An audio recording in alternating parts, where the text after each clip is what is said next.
Hello students, welcome to my application. तो चलिए start करते हैं क्वेश्चन 44 बी से। ओके, ब्रेक इवन एनालिसिस मतलब कि डिसीजन मेकिंग का क्वेश्चन नंबर 44 का बी क्वेश्चन से अपना पेंडिंग था वो कंप्लीट कर लेते हैं। ठीक है, तो देखो क्वेश्चन के अंदर आपको पूछा क्या है, following information is obtain from the company. आपके पास 2014-15 और 2015-16 उसका सेल्स यूनिट में है और आपके पास रिजल्ट मतलब कि प्रॉफिट या तो लॉस होगा, ये लॉस है और ये प्रॉफिट। ओके, और आपको बोला गया है फिक्स कॉस्ट पता लगाओ, break even point in units पता लगाओ, और फिर आपको बोला गया है कि sales in units to earn profit 90,000। चलिए ठीक है, तो देखो सबसे पहले तो आपको यहाँ पर एक फॉर्मूला मैंने आपको सिखाई है कि जब भी आपको यूनिट्स, सेल्स यूनिट्स और आपको रिजल्ट दे दे तो आपको कंट्रीब्यूशन की फॉर्मूला बड़ी आराम से निकल सकती है। ठीक है, आपकी जो कंट्रीब्यूशन की जो फॉर्मूला है वो आप निकाल सकते हो। अब कंट्रीब्यूशन की फॉर्मूला क्या होती है, तो यहां पर difference in profit, okay, divide by difference in units, मतलब प्रॉफिट का डिफरेंस और यूनिट्स का डिफरेंस, इन दोनों के डिफरेंस को आप डिवाइड कर दोगे तो आपको सीधा कंट्रीब्यूशन मिल जाता है। ऐसे टाइप के क्वेश्चन। ठीक है, तो देखो मेरे पास यहाँ पर प्रॉफिट का डिफरेंस कितना है। अब देखो ध्यान रखना, बहुत सारे स्टूडेंट यहाँ पर ये गलती करते हैं कि ये 60,000 है और ये 40,000 है, बोल देते हैं इसका डिफरेंस 20,000 है। नहीं, ऐसा नहीं। ऐसा तभी होगा जब दोनों प्रॉफिट होगा या तो दोनों लॉस होगा। यहां पर आपके पास रिजल्ट में एक लॉस है एक प्रॉफिट है, तो ऐसे केसेस में इन दोनों का डिफरेंस निकालने जाओगे तो इन दोनों का जो डिफरेंस है वो 1 लाख रुपीस आ जाएगा, मतलब दोनों का टोटल हो जाएगा। बिकॉज लॉस और प्रॉफिट के बीच का जो डिफरेंस होता है वो टोटल हो जाता है। ठीक है, यहाँ पर प्रॉफिट और लॉस का टोटल कर दो, आपका डिफरेंस आ जाएगा। एक तरफ लॉस है एक तरफ प्रॉफिट है, तो यहां पर आपका जो डिफरेंस इन प्रॉफिट है वो 1 लाख रुपए है। ओके, और डिवाइड करोगे डिफरेंस इन यूनिट्स कितना आ रहा है, तो 4,000 और 8,000, मतलब कि आपका डिफरेंस है वो 4,000 से आएगा। मतलब 1 लाख को अगर आप 4,000 से डिवाइड करोगे तो आपका डिफरेंस आ रहा है 25 पर यूनिट, और ये जो आपका आया वो कंट्रीब्यूशन आया। एक यूनिट का कंट्रीब्यूशन आपका कितना है, 25 रुपीज़ है। मतलब आप एक यूनिट का जो कंट्रीब्यूशन कमाते हो वो 25 रुपीज़ कमा रहे हो। अभी आपको फिक्स कॉस्ट पूछा है, तो देखो ऐसे केसेस में आपको जो फिक्स कॉस्ट पूछते हैं तो वहां पर आप फॉर्मूला यूज कर सकते हो रिक्वायर सेल्स की। ठीक है, रिक्वायर सेल्स की क्या फॉर्मूला है, fix cost plus profit divide by contribution पर यूनिट। ओके, तो आपके पास रिक्वायर सेल्स, अब कौन सा सेल्स ले लेते हैं, तो देखो जहां पर पॉजिटिव है ना प्रॉफिट, वो वाला यूज करो ताकि आपकी गलती के चांसेस कम होते हैं। क्योंकि यहाँ पर देखो आपके पास 8,000 यूनिट्स मतलब दे रखा है, मतलब 8,000 यूनिट अगर बेचोगे तो आपका प्रॉफिट कितना होने वाला, 40,000। तो समझो मैं अगर 8,000 यूनिट यहाँ पर बेच रहा हूँ तो मेरा प्रॉफिट कितना होने वाला है, 40,000।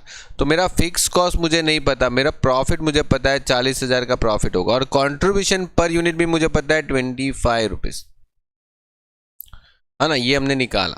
और 25 को अगर मैं सामने के तरफ लेके जाऊं तो 8,000 इंटू 25 मतलब आपका आंसर आ जाएगा 2 लाख। ओके, और ये जो 2 लाख है उसमें सामने से 40,000 लेके आ जाएंगे तो माइनस हो जाएगा, तो यहाँ पर फिक्स कॉस्ट जो है वो हो जाएगा 1,60,000। ठीक है, ये अपना फिक्स कॉस्ट हो जाएगा 1,60,000। देख लो, हो गया कंप्लीट। तो देखो इस तरीके से आपको क्वेश्चन करना है। उसके बाद अगर आपको निकालना है ब्रेक इवन पॉइंट, तो देखो ब्रेक इवन पॉइंट की फॉर्मूला क्या है, ब्रेक इवन पॉइंट की फॉर्मूला क्या है कि fix cost divide by contribution per unit. आपके पास फिक्स कॉस्ट कितना है, तो फिक्स कॉस्ट है अभी हमने निकाला 1,60,000 के आसपास, और डिवाइड करना है कंट्रीब्यूशन पर यूनिट, और कंट्रीब्यूशन अपने पास अभी निकालना था हमने 25। डिवाइड कर लो 1,60,000 डिवाइड बाई 25 मतलब 6,400। ये आपके यूनिट्स में आया ब्रेक इवन पॉइंट, बिकॉज आपने कंट्रीब्यूशन पर यूनिट से डिवाइड किया है। जब आप कंट्रीब्यूशन पर यूनिट से डिवाइड करते हो तो आपका ब्रेक इवन पॉइंट भी यूनिट्स में ही आता है, और उन्होंने यूनिट्स में ही फाइंड करने के लिए बोला है। और आपको बोला है sales in units to earn profit 90,000, मतलब अगर आपको 90,000 का प्रॉफिट कमाना है तो फिर आप कितना यूनिट्स बेचोगे, तो फिर आप रिक्वायर सेल्स की फॉर्मूला यूज कर लो। रिक्वायर सेल्स क्या फॉर्मूला होती है, fix cost plus profit divide by contribution per unit. अब देखो फिक्स कॉस्ट हमने निकाल लिया था 1,60,000, और प्रॉफिट हमने निकाल लिया, मतलब प्रॉफिट हमको मतलब यहाँ पर दे रखा है, देखो 90,000 प्रॉफिट चाहिए अपने को, तो मैं यहाँ पर लिख दूंगा 90,000 प्रॉफिट चाहिए तो मुझे कितने यूनिट्स बेचने पड़ेंगे। तो देखो 25 पर यूनिट्स आपका कंट्रीब्यूशन आया था, तो 1,60,000 प्लस 90,000 डिवाइड बाई 25 मतलब आपका यूनिट्स जो बेचना पड़ेगा वो आपको 10,000 यूनिट बेचने पड़ेंगे यहाँ पर, तब जाके आपका प्रॉफिट कितना होने वाला है, 90,000 हो गया। तो ये आपका क्वेश्चन था, सिंपल। ओके, देख लो। चलिए आगे बढ़ते हैं क्वेश्चन नंबर 45। अब देखो क्वेश्चन नंबर 45 में भी पहला क्वेश्चन सेम वैसा ही है, ठीक है। 45 का पहला क्वेश्चन सेम वैसा ही है, महिमा कंपनी लिमिटेड करके है, और उसका आपको कुछ इन्फॉर्मेशन दे रखा है। अब इसमें यहाँ पर सेल्स रुपीज में दे रखा है। अब सेम चीज प्रॉफिट लॉस यहाँ पर रुपीज में था सेल्स, और ऊपर देखो, ऊपर अगर आप क्वेश्चन देखोगे तो पहले जो हमने क्वेश्चन किया उसमें यूनिट्स में था। आपको प्रॉफिट वॉल्यूम रेशियो निकालना है और यहाँ पर ब्रेक इवन पॉइंट निकालना। ओके, देखो अब सीधी बात है, देखो क्वेश्चन में सेल्स जो है ना वो रुपीज वाइज है, तो पीवी रेशियो ही निकलेगा। आपने ऊपर जो निकाला था वो कंट्रीब्यूशन का फॉर्मूला लगाया था, उसके जगह पर अभी यहाँ पर पीवी रेशियो का फॉर्मूला लगेगा। ये अपना ए वाला क्वेश्चन हो जाएगा। पीवी रेशियो क्या फॉर्मूला आएगा, तो डिफरेंस इन प्रॉफिट, सेम ऊपर जो हमने लगाया था वही, divide by difference in sales rupees into 100 कर दो। मतलब प्रॉफिट का डिफरेंस कितना आता, तो आपके पास जो प्रॉफिट का डिफरेंस है वो देखो, फिर से एक बार ध्यान रखना, 4,000 माइनस में 8,000 प्लस में, इन दोनों के बीच में डिफरेंस निकालने जाओगे तो ऐसे निकलता है। देखो 8,000 में से 4,000 का माइनस अमाउंट वो है, वो माइनस डिफरेंस मतलब बीच में माइनस होता है, और ये 4,000 तो ऑलरेडी माइनस में, तो आपका माइनस माइनस प्लस हो जाएगा ना 12,000। तो डिफरेंस इन प्रॉफिट जो है वो 12,000 आएगा, और डिफरेंस इन सेल्स जो है वो आपका कितना है, देखो 1,20,000 और 168, 48,000 का डिफरेंस है सेल्स में। और इनटू अगर मैं 100 करता हूं तो मुझे मिल जाएगा मेरा पीवी रेशियो, आप चेक करो 25% पीवी रेशियो आएगा अपना। अब मुझे चाहिए sales at break even point, मतलब मुझे ब्रेक इवन पॉइंट का सेल्स चाहिए था ना, तो पहले मुझे निकालना पड़ेगा फिक्स कॉस्ट। तो पहले मैं क्या करूंगा, रिक्वायर सेल्स का फॉर्मूला लगा के फिक्स कॉस्ट निकाल लूंगा। देखो क्या आ जाएगा, fix cost plus profit divide by contribution नहीं लिखेंगे क्योंकि हमारे पास यूनिट्स वाइज डिटेल नहीं है, अपने पास रुपीज वाइज डिटेल्स है। अब देखो ये रुपीज वाइज डिटेल्स है, यहाँ पर यूनिट्स नहीं है, सेल्स में यूनिट्स नहीं है, अपने पास रुपीज है, ठीक है। यहाँ पर रुपीज में ये देखो, तो मैं कोई भी एक को यूज करूंगा, और मैंने बोला है जो पॉजिटिव होता है, जो प्रॉफिट है उसको यूज करो, बेटर रहता है। तो हमारे पास यहाँ पर जो डेटा है उसमें मैं पीवी रेशियो डिवाइड करूंगा, पीवी रेशियो, और फिर हम यहाँ पर काम करेंगे अपने यूनिट वाइज, तो काम नहीं कर सकते, सॉरी रुपीज वाइज काम कर सकते। तो 168 का हमारा अगर सेल्स होता है तो हमारा प्रॉफिट होता है 8000, मतलब 168 का अगर हमारा सेल्स होता है तो मेरा फिक्स कॉस्ट प्लस प्रॉफिट कितना होता है 8000, तो डिवाइड कर दूंगा 25% मेरा पीवी रेशियो से।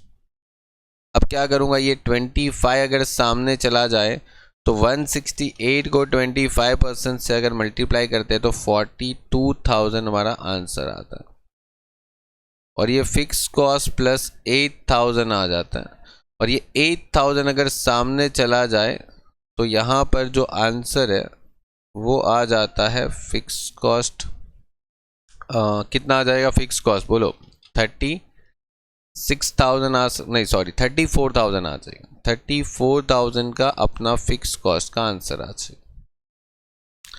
अब फिक्स कॉस्ट आ गया तो आप ब्रेक इवन पॉइंट आराम से ढूंढ सकते हो। कैसे ढूंढोगे, तो देखो ब्रेक इवन पॉइंट मतलब क्या हो जाता है, तो fix cost divide by PV ratio.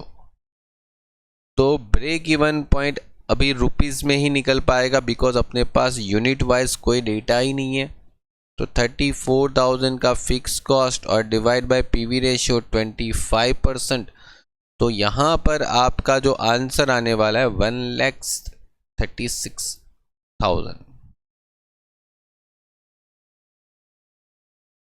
ये आपका आंसर आएगा रुपीस में। ओके, कंप्लीट हो गया। देखो ये क्वेश्चन। ओके, तो देखो किस तरीके से हम क्वेश्चन करते हैं वो देख लो। हो गया, चलो बी वाला क्वेश्चन पे जाते हैं आगे। The following information is obtain from the factory. Okay, आपके पास सेलिंग प्राइस है, वेरिएबल कॉस्ट भी है, ओके अच्छी बात है, फिक्स कॉस्ट भी है। तो आपको फाइंड क्या करना है, sales in units to earn profit 12 rupees per unit. Okay, और sales in units to earn loss 12 per unit, मतलब 12 रुपये प्रॉफिट करना तो क्या कितने यूनिट बेचने पड़ेंगे, और 12 रुपये प्रॉफिट के जगह पर अगर लॉस करना होता 12 रुपये पर यूनिट। देखो ये पर यूनिट का ये लॉस है, टोटल लॉस नहीं है, ये एक यूनिट वाइज किया हुआ लॉस है। चलो तो देखो एकदम सिंपल क्वेश्चन है, हम यहाँ पर इसको कर लेते हैं। देखो बी वाले क्वेश्चन, देखो सबसे पहले एक काम करना है, यहाँ पर आपके पास सेलिंग प्राइस कितनी है, और यहाँ पर लेस करेंगे variable cost. Okay, variable cost की प्राइस क्या है, क्योंकि इन दोनों को माइनस करने से मुझे पता चलता है मेरा कंट्रीब्यूशन आता है। ओके राइट, अब देखो यहां पर ध्यान देना, बहुत सिंपल क्वेश्चन है। 80 और 48 है। ओके, मतलब आप 80 रुपीज में बेचोगे जबकि 48 आपकी वेरिएबल कॉस्ट थी, तो 80 में से 48 माइनस करोगे तो आप 32 रुपीज एज ए कॉन्ट्रीब्यूशन कमाओगे। अब उन्होंने क्या बोला, देखो ध्यान से समझना, उन्होंने बोला कि 12 रुपए पर यूनिट का उनको प्रॉफिट जरूरत है। ठीक है, तो ये यूनिट वाइज ही तो है, ये सब यूनिट वाइज ही है। तो आपको पता है यहाँ पर जो प्रॉफिट की जो जरूरत थी ना उनको, वो 12 रुपए की जरूरत थी। तो सोचो यहां पर माइनस क्या होता है, फिक्स कॉस्ट माइनस होता है कि नहीं होता है ना, फिक्स कॉस्ट माइनस होता है। तो फिक्स कॉस्ट कितना माइनस होगा, तो नीचे प्रॉफिट 12 रुपए आता होगा। सोचो फिक्स कॉस्ट कितना माइनस करे, मतलब 32 में से क्या माइनस करे तो आंसर प्रॉफिट 12 रुपए में आएगा। तो यहां पर सीधी बात है, ये 20 रुपए माइनस करना चाहिए अपने को। सोचो ये 20 रुपए माइनस करना चाहिए। ठीक है, 32 में से 20 माइनस करूंगा तो ही तो 12 बचेगा। ओके, मतलब मुझे इतना पता चला कि मेरा फिक्स कॉस्ट जो है पर यूनिट 20 होना चाहिए। तो सवाल यही तो पूछा उन्होंने कि हमारा यूनिट कितना बेचना पड़ेगा, तो फिक्स कॉस्ट कितना है अपना, टोटल 2,20,000 है। फिक्स कॉस्ट टोटल कितना है, 2,20,000। तो यहां पर number of units required to sales कितना, देखो 2,20,000 रुपए का अगर आपका टोटल फिक्स कॉस्ट है और वो per unit fix cost wise करे तो डिवाइड बाय 20, क्योंकि हमने पर यूनिट फिक्स कॉस्ट 20 रखना पड़ेगा, तभी जाके मैं 12 रुपए का प्रॉफिट कमाऊंगा। तो मुझे पता कैसे चलेगा कि मेरा यूनिट्स कितना होगा? तो 2,20,000 को 20 से डिवाइड करो, 11,000 यूनिट्स बेचना पड़ेगा, तब जाके आपका प्रॉफिट कितना होगा? 12 रुपये पर यूनिट का। हो गया। अभी ये प्रॉफिट की जगह लॉस भी पूछा है उन्होंने, तो सेम चीज वापस कर देते हैं। चलो सेलिंग प्राइस, क्या सेलिंग प्राइस है? 80 है। और वेरिएबल कॉस्ट क्या है? वेरिएबल कॉस्ट है 48, मतलब 32 का। ये मेरा आ गया कंट्रीब्यूशन। अब जरा ये सोचो कि मुझे यहां पर लॉस करना है जो कि 12 रुपये मेरा नेगेटिव जाना चाहिए, तो मुझे यहाँ पर फिक्स कॉस्ट कितना माइनस करना चाहिए कि मेरा 12 रुपये नेगेटिव जाएगा? मुझे ये ज़रा सोच के बता दो। 32 में से क्या माइनस करूँ तो 12 रुपये माइनस में आना चाहिए, तो 32 में 12 ऐड कर दो ना, 32 में 12 ऐड कर दो तो आपको मिल जाएगा 44। यहाँ पर 44 माइनस करूँगा ना तो नीचे 12 माइनस में आएगा। तो मुझे चाहिए number of units required to sales. Okay, क्या आंसर आना चाहिए? 2,20,000 डिवाइड बाय कितना? तो 44, क्योंकि मेरा पर यूनिट फिक्स कॉस्ट कितना है? 44, और ये मेरा टोटल फिक्स कॉस्ट है। तो मुझे पता चल जाएगा कि मुझे कितने यूनिट्स बेचने पड़ेंगे, 5,000। तो अगर मैं 5,000 यूनिट बेचता हूँ तो मुझे एक यूनिट का 12 रुपये का नुकसान होगा। ये हो गया मेरा आंसर, और ये मेरा प्रॉफिट का आंसर हो गया कि इतना यूनिट बेचूंगा तो मेरा प्रॉफिट में आंसर आएगा 12 रुपये पर यूनिट का प्रॉफिट। ठीक है, देख लो, हो गया क्वेश्चन कंप्लीट। चलो तो मिलते हैं आगे क्वेश्चन के अंदर, चलते हैं। चलो ठीक है, आगे के क्वेश्चन की बात करें तो देखो उसी क्वेश्चन का पार्ट है question number C. Find out a profit volume ratio and fix cost. आपको पीवी रेशियो और फिक्स कॉस्ट के बारे में पूछा है इन्होंने, और आपके पास सेल्स, प्रॉफिट और वेरिएबल कॉस्ट सब कुछ दे रखा है, और 2017 में यूनिवर्सिटी के पेपर के अंदर क्वेश्चन पूछा हुआ। अब देखो यहाँ पर सेल्स आपके पास है, प्रॉफिट आपके पास है, वेरिएबल कॉस्ट आपके पास है। पूछा क्या है इन्होंने? बोला कि प्रॉफिट वॉल्यूम रेशियो, मतलब पीवी रेशियो और फिक्स कॉस्ट के बारे में पूछा। बहुत इजी क्वेश्चन, देखो ध्यान से समझना। अगर क्वेश्चन के अंदर आपको वेरिएबल कॉस्ट जो है वो 70% दे रखा है, और कुछ बोला नहीं है कि 70% किसका होता है, तो इट इज एज्यूम दैट कि ये 70% ऑन सेल्स पे होता है। ठीक है, और अगर पता चल गया कि 70% वेरिएबल कॉस्ट है, तो आपका पीवी रेशियो जो होता है वो ऑलवेज इसका रिवर्स होता है। रिवर्स क्या होता है? तो देखो 100 में से 70% माइनस कर दो तो जो मतलब बीच में जो डिफरेंस आता है वो 30%, वो पीवी रेशियो ही होगा। तो देखो पीवी रेशियो तो ऐसे ही मिल गया, खत्म। फिक्स कॉस्ट पूछा है तो एक काम करो ना, रिक्वायर सेल्स का फॉर्मूला यूज कर लो। क्या फॉर्मूला है? तो fix cost plus profit, okay, divide by क्या होता है? पीवी रेशियो जो उन्होंने दे रखा है। देखो उन्होंने जो पीवी रेशियो दे रखा है तो पीवी रेशियो से डिवाइड कर देंगे, उन्होंने अगर कंट्रीब्यूशन दे रखा है तो कंट्रीब्यूशन से डिवाइड करेंगे। मतलब जिस हिसाब से क्वेश्चन का स्ट्रक्चर है उस हिसाब से हम फॉर्मूला यूज करेंगे। ठीक है, तो यहाँ पर अपने पास रिक्वायर सेल, मतलब हमको पता है कि 2 लाख रुपए का बेचने से जो प्रॉफिट हो रहा है वो 20,000 का हो रहा है, ये अपने को पता है, क्वेश्चन में ही दे रखा है। तो फिक्स कॉस्ट का आइडिया नहीं है अपने को, तो पीवी रेशियो तो हमने निकाल लिया था 30%। अब पीवी रेशियो अगर ये सामने चला जाता है तो 2 लाख से क्या हो जाता है? मल्टीप्लाई 30%, मतलब हो जाता है 60,000 रुपीज़। अब 60,000 में से वो सामने 20,000 माइनस कर दे तो अपना आंसर आ जाता है फिक्स कॉस्ट का। कितना आ जाता है? 20,000 माइनस करने से 40,000। ये 40,000 का अपना फिक्स कॉस्ट आ गया, देख लो। ये मैंने फॉर्मूला से बता दिया। अब आप ऐसे लॉजिक भी लगा सकते हो। देखो मैंने आपको एक स्ट्रक्चर दिया था कि सेल्स में से अगर आप वेरिएबल कॉस्ट लेस करते हो तो आपको मिलता है कंट्रीब्यूशन। ओके राइट, आप ये दूसरी मेथड से भी कर सकते हो, ऐसा कोई ज़रूरी नहीं है कि ये मेथड से आंसर है।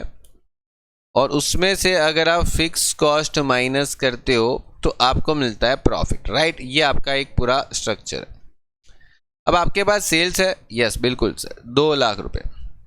अब आपको बोला है कि 2 लाख का कितना परसेंट वेरिएबल कॉस्ट है, बोला 70%। तो 1,40,000 क्या हो जाएगा आपका वेरिएबल कॉस्ट, तो बचा हुआ 60,000 वो क्या आ जाएगा कंट्रीब्यूशन। अभी उन्होंने बोला कि 20,000 आपका क्या है प्रॉफिट है, तो सोचो जरा कि क्या माइनस किया होगा फिक्स कॉस्ट का, फिक्स कॉस्ट का क्या माइनस किया होगा, तो जाके नीचे 20,000 दिखा होगा उन्होंने। 60 में से क्या माइनस करने से 20 आता है प्रॉफिट, तो 60 में से 40 माइनस करेंगे तो ही तो प्रॉफिट आएगा 20,000। तो वही तो आया आंसर, एक ही बात है ना। तो ये देखो कॉन्सेप्चुअल क्वेश्चन, मतलब देखो फॉर्मूला पे जाओगे तो आप फॉर्मूला में ही फंसे रह जाओगे, ठीक है।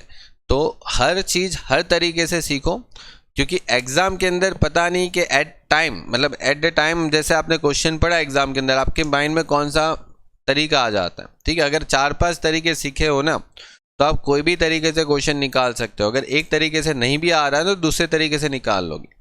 और कभी कभी तो क्या होता है, मैं देखा हूँ मुझे बहुत सारे स्टूडेंट बोलते भी है कि सर आपने जो तरीका सिखाया था एक तरीके से हम क्वेश्चन करते हैं ना तो हम दूसरे 1-2 तरीके से मैच भी कर लेते, अगर टाइम होता है तो एग्जाम में, अगर पेपर जल्दी हो जाता है तो वो बैठ के ट्राई करते हैं, ठीक है। तो वहाँ पर उनका बेनिफिट ये होता है कि हमको ये आइडिया हो जाता है कि क्वेश्चन हमने सही गिन किया है, ठीक है। एक कॉन्फिडेंस आता है और वो कॉन्फिडेंस आपको आगे के दूसरे क्वेश्चनों में बहुत काम आता है, क्योंकि अगर आपके आगे के क्वेश्चन 1-2 राइट हो जाते हैं ना तो फिर आपका माइंड जो है वो उस दिशा में काम करता है एग्ज़ाम में, कि आपके माइंड में पॉजिटिविटी आ जाती है कि बस अभी तो हमारा मतलब एक क्वेश्चन तो अच्छे से राइट हो गया तो आगे मतलब बहुत अच्छे से राइट हो जाएगा, ठीक है। तो चलिए मिलते हैं नेक्स्ट लेक्चर में नए क्वेश्चनों के साथ, इसके आगे का। Good bye and take care.